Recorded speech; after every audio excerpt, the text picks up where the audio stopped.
What's up guys, Gypsy back here today bringing you my draft analysis for Season 2 of the CFA. We jumped right into Season 2 after the finals. If you guys haven't watched the finals, go and check it out. It's on my channel, me versus TCMTL. Anyway, yeah, there was a lot of support to jump straight into Season 2, so everyone was hyped for it. So we had the draft about a week ago, I want to say, and I was placed in the middle of the draft. We had 8 people. I was 4th pick, so roughly in the middle there, which isn't too great of a spot, to be honest, because you're likely to get sniped. You're not close to the wheel pick, so it's tough to build. It's tough to build the cores, but that being said, I was pretty lucky. I didn't get sniped. I only got sniped once, and that was a lower tier mon. That while it would have been fantastic to grab, I definitely can manage around that. But I'll get to that. I'll get to that when we get to that point in the draft analysis. So, before we jump into the mons, I drafted. I'll just give a quick kind of insight into how I wanted to draft this season. I had a core in mind, and I really wanted to. I don't usually draft with the core in mind. I don't usually draft. I kind of draft.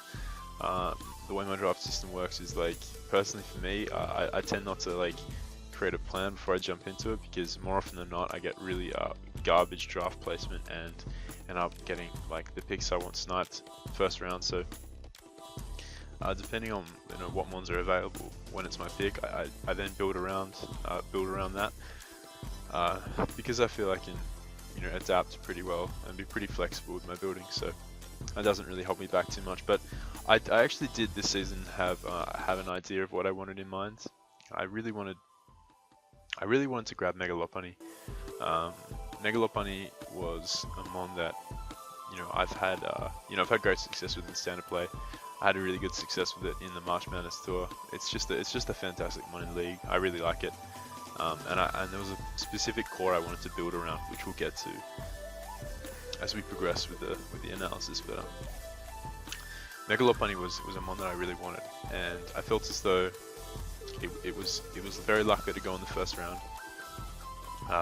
But there was a mon that I wanted to draft even more than Mega Lop, and that mon, which I actually got for my first round pick, that mon was Manaphy. Now Manaphy is a fantastic mon in league format. Manaphy can do so many different roles, even though it's more commonly known for its Tail Glow offensive Manaphy set. It can Calm Mind boost up. It can beat its checks in rain with like a Calm Mind set or a Tail Glow set. It can put in fantastic work as a utility mon with the likes of Knockoff, U-turn for momentum. It can even act as like a cleric for a team. It's a very bulky mon with 100 base stats across the board, and it's a nice bulky water type. While it isn't as bulky as something like an Alamomola or like a Slowbro with Regenerator, it is really bulky in its own right. When EV'd in a certain way, it can take on certain threats very well. As Noah proved last season, when I played him in the CFA, his Manaphy was bulky enough to take Earth powers from my Lando, as well as like returns from my Altaria if he was at a high enough level of health. So Manaphy's a really nice mon in the format.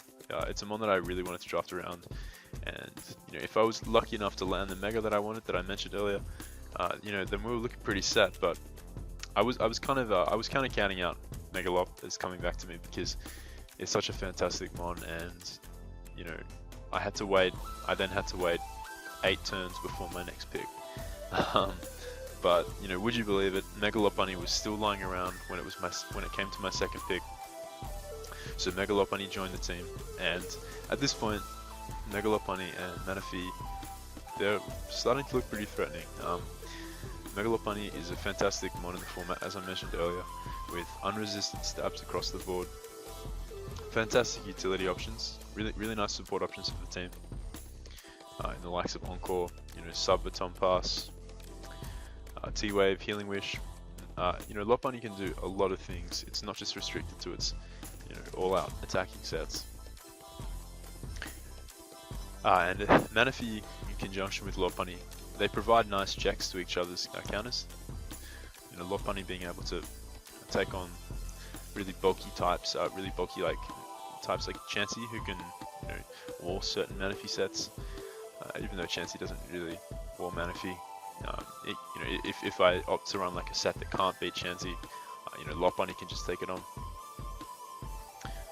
And Lopunny's fantastic, and I was really excited to pick it up. I feel the two of these guys together, I can put in a really nice amount of work. So when it came to my third pick, I really wanted a mon that can kind of complement both Mega Lopunny and Manaphy. And the mon I chose for this was Nidoqueen. Now Nidoqueen, while not being a very high tier pick, it's really fantastic synergy with these two. Being able to take on the electric types that threaten Manaphy, as well as the fighting types that threaten Mega Lopunny. That's a really nice defensive answer for many of those threats against my two main offensive mons at this point. Not to mention the fact that Nidoqueen can set Toxic Spites, as well as setting Stealth Rocks, so that's really advantageous for Lopunny. Lopunny loves Toxic Spike support, and having a nice reliable Stealth Rocker is very important in the format. Not to mention the fact that Nidoqueen is really powerful with a Life Orb with the Sheer Force set. Having really nice coverage. Moves that I didn't even realize it got stuff like Pursuit. It gets Sucker Punch, it gets Crunch, just dark type moves, which are really nice. It gets just ridiculous coverage. T-Bolt, Ice Beam, Flamethrower, Earth Power, Sludge Wave. The list goes on. It's a great mon. As I said, it can run like a Hone Claws set. You can do a variety of things, really tailored to what your team needs for it. And as I said, the Toxic Spikes were just really clutch for my build, as Manaphy and Lopunny just really appreciate that, especially with fake out support from Lopunny. It's just very nice to have the Toxic Spikes there, whittling down the opponent's team. So when it came to my 4th round pick, I recognized that bird spam could be a real issue to my team at this point. A mon came to mind that I really do like to draft in League format, and that 4th round pick is Zapdos. Now Zapdos, like I said, fantastic bird check.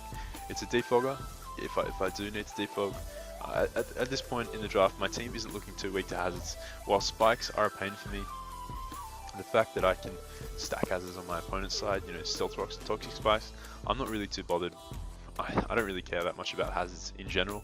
Zapdos can defog away if I really need to, but it's a fantastic electric type. Gaining momentum with Volt Switch, defogging if I need to, being a nice defensive wall or especially defensive wall, and hitting really hard, even uninvested with 125 base special attack.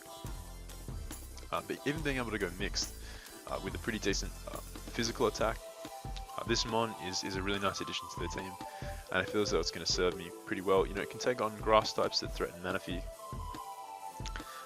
and it's a nice ground resist, which is something that I lacked.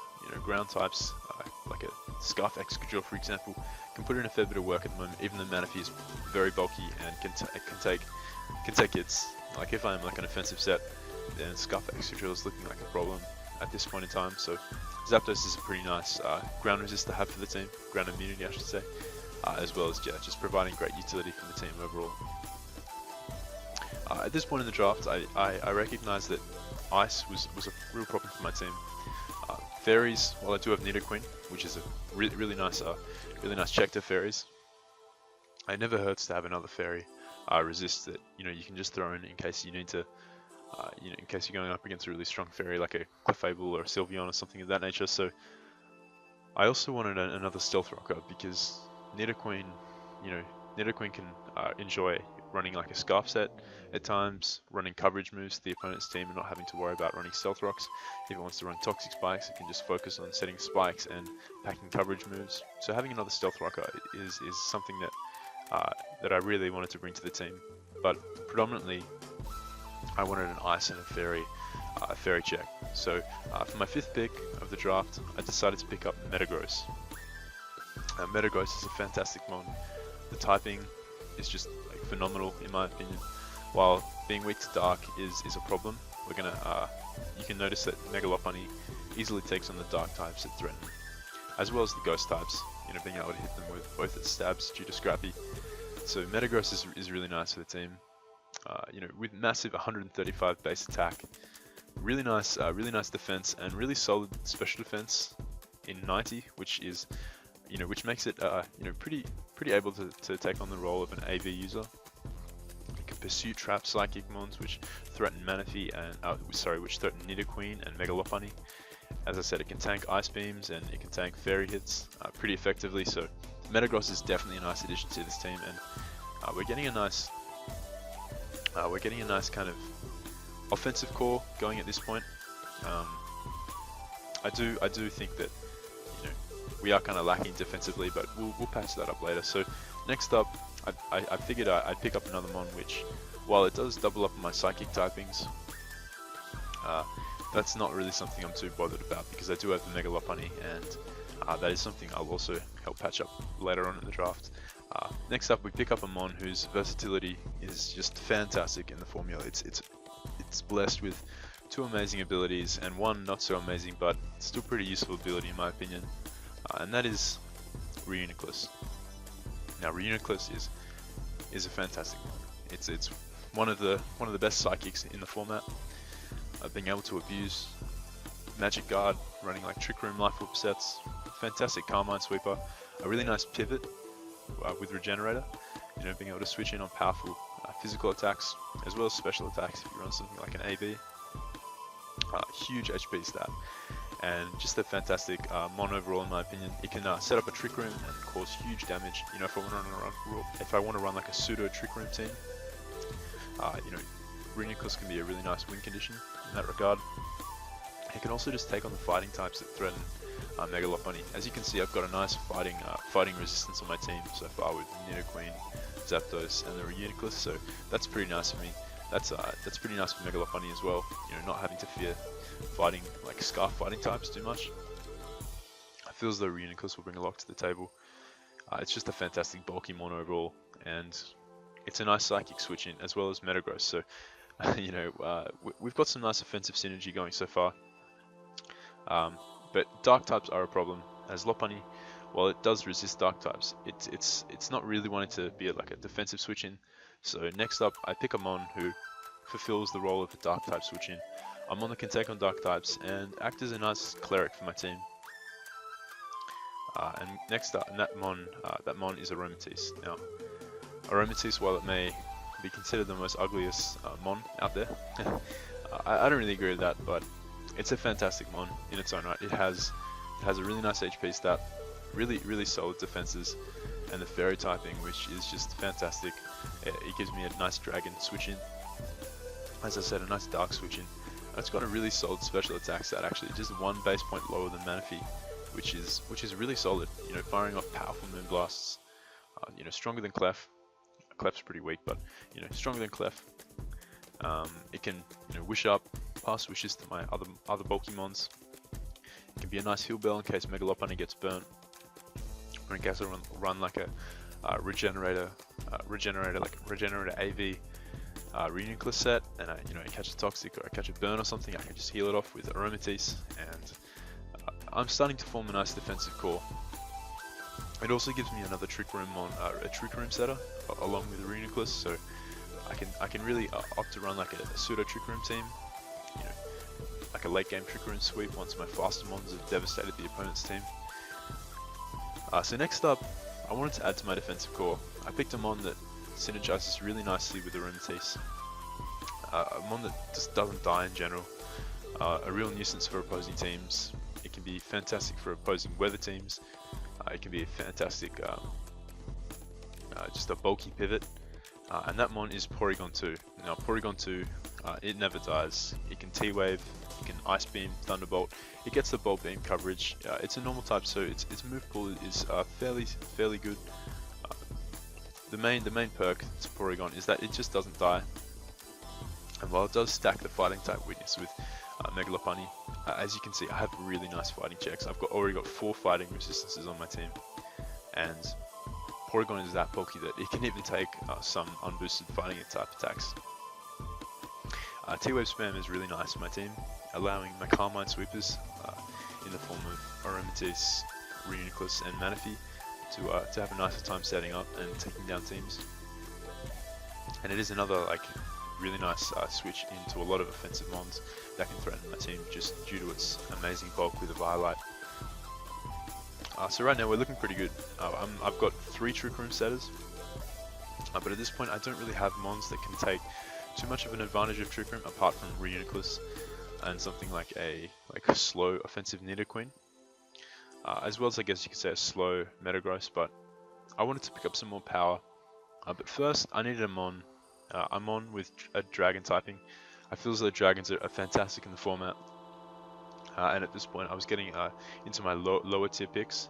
I was looking at Druddigon for a while, and I wasn't actually sniped, which was fantastic. I really wanted Druddigon. I've seen it used really well in draft format. It gives me another stealth rocker. It gives me another nice stealth rocker. It gives me a mon that can take hits for days if physically invested in defense and HP. It's a nice like sort of Rocky Helmet Chomp, kind of 2.0.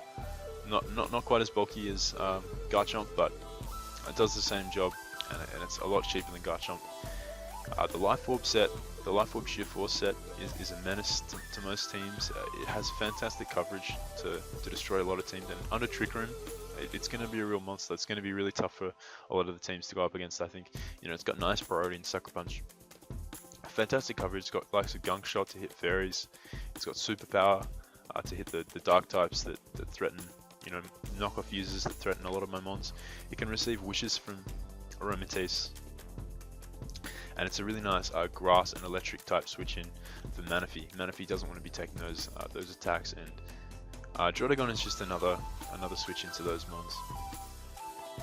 So that's really nice, and I can just slap a Choice Band on or a Life Orb, Sheer Force, and just go to town with Outrage once fairies have been taken out by something like my Metagross, or the Nidoqueen. So that's really nice for me. I did want to pick up Sneasel at this point in my draft, but it did actually get sniped. That was the one I mentioned earlier that got taken, but that was to be expected. Sneasel's a really great mon. It's got a really nice speed tier.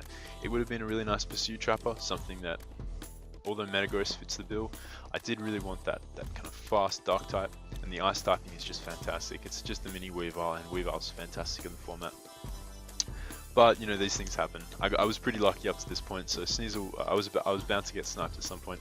So Sneasel was out of the picture, but I did want the ice type coverage. I wanted the ice shard priority. Just to take on the dragons who may try and DD up and wreck my team if my Aromatisse is taken out of the picture. And it occurred to me that while Nidoqueen is a really nice switch into electric type mons, having another ground type doesn't hurt, because if I don't opt to bring Nidoqueen in 1 week, and I do still want a ground type to resist those electric volt turning spam calls, I can bring a second ground type to set up those rocks and carry a pretty nice powerful stab. And that mon that I chose to draft is none other than Piloswine. And Piloswine has a fantastic Mamoswine coverage. Got that Earthquake, Ice Shard, Icicle Spear. It's a really nice mon. Setup rocks. With a Violite, it is very, very bulky. It's got a really nice base 100 HP stat, allowing it to set up 101 subs when max invested. And with Eviolite, its bulk, its physical bulk rises through the roof. It hits very hard. If with the curse set, you're cursing up. And as I said, it sets rocks, which is just another stealth rock for my team. I've already got 4 at this point, so setting up rocks is not going to be an issue each game. That's going to be something I can achieve pretty well.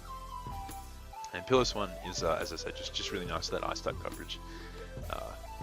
It does add to my water and glass type weakness that a few of my mons share, like Nidoqueen and Manaphy respectively, but I felt as though Piloswine was the go here. I was tempted to draft Stunfisk, but I figured I'd give Stunfisk a rest for 1 season, as I do have it in the MPL currently, and I did use it last season in the CFA. I've used it in like every single league I've been in basically, so I'm just going to give Piloswine a chance to shine this season.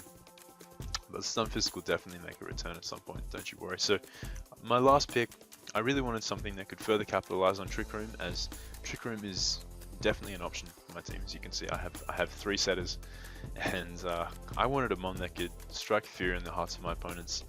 A mon that, you know, really causes them to prep each week 4, because it is just such a massive threat on a Trick Room, and that is none other than the Village Crusher himself, Ursaring. Ursaring under Trick Room with Guts is just a menace. It's you know, normal spam is pretty nice. Normal spam, Ursaring in conjunction with Mega Lopunny. Ursaring can break, Mega Lop can clean. If I opt to run Quick Feet as well, it actually hits a pretty nice speed tier. Just missing out on outspeeding base 110s, but outspeeding 105s and 100s. So that's actually really nice. You know, that's faster than Manaphy, faster than everything else on my team. So that's pretty nice for me. Ursaring is just such a fantastic breaker with coverage moves like Crunch and Close Combat to hit Ghost and Steel types, and it actually has a really respective bulk. It's got a decent HP stat with really nice high defenses. So it's no weak mon either. It can definitely take a hit and proceed to dish out huge damage to the opponent's team, weakening him for my Carmine Sweepers or Megalop respectively. So there you guys have it.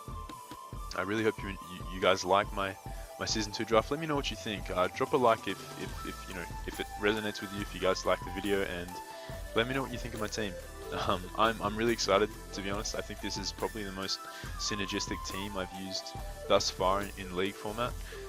I've never really gone in with a plan before, but this this plan I really think will work for me. It'll pay off, and you know, we're hoping to keep the undefeated streak going. So we'll see how we go. Week 1 we are facing off against my friend Paul, who has a really nice Mega Gardevoir team. So that's going to be exciting to go up against. I hope you guys are psyched for season 2.